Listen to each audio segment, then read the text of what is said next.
రాముడు, సీతమ్మ ఒక చిన్న గ్రామంలో నివసించే దంపతులు. వారికి వివాహం అయి 10 సంవత్సరాలు అవుతోంది.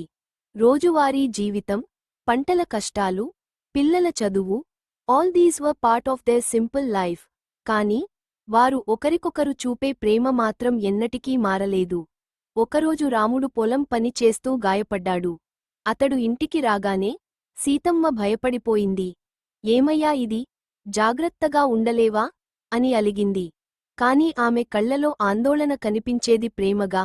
రాముడు నవ్వుతూ అన్నాడు, నీ ప్రేమ ఉన్నంతవరకు నాకు ఏ గాయం పెద్దది కాదు సీతమ్మ. ఆ మాటలు విని సీతమ్మ కళ్లలో కన్నీరు రావడంతో ఆమె మౌనంగా అతని చేతిని పట్టుకుంది.